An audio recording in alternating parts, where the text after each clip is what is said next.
TN Maharashtra news channel.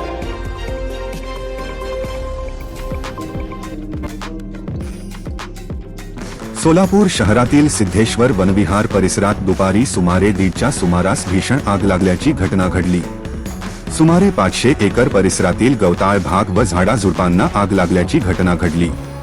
या घटनेची माहिती मिळताच सोलापूर महानगरपालिकेच्या उपमहापौर ज्ञानेश्वरी महेश देवकर यांनी त्यांचा कार्यक्रम अर्धवट सोडून लागलीच आगीच्या घटनास्थळी धाव घेतली।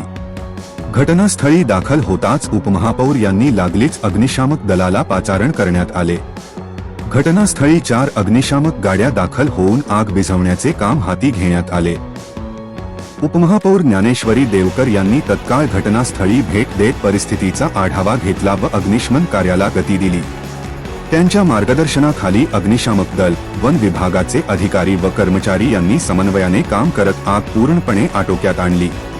प्राथमिक माहितीनुसार तुटलेल्या वायरीमुळे झालेल्या शॉर्ट सर्किटमुळे ही आग लागल्याची शक्यता व्यक्त करण्यात येत आहे। याबाबत महाराष्ट्र राज्य वीज वितरण कंपनीला कळवण्यात आले असून आवश्यक ती दुरुस्ती करण्याचे निर्देश देण्यात आले।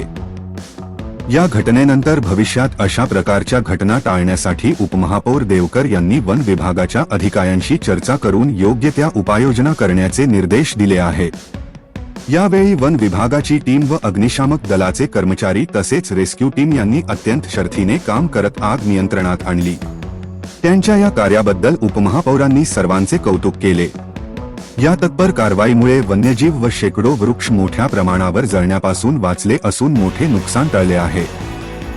ही आग आटोक्यात आणण्यासाठी अग्निशामक दलाचे जवान, वन विभागाचे कर्मचारी, महावितरणचे कर्मचारी, रेस्क्यू टीम तसेच महाराष्ट्र शासनाचे विशेष कार्यकारी अधिकारी महेश देवकर आणि वन विभागाचे Vanita Shinde, Patil sir, Kamble sir, rescue टीमचे प्रवीण जेवरे, वसुंधरा रक्षक डॉक्टर मनोज देवकर, पर्यावरण मित्र राम हुंडारे व अग्निशामक दलाचे साळुंखे सर यांची पूर्ण टीम यांनी शर्थीचे प्रयत्न केले।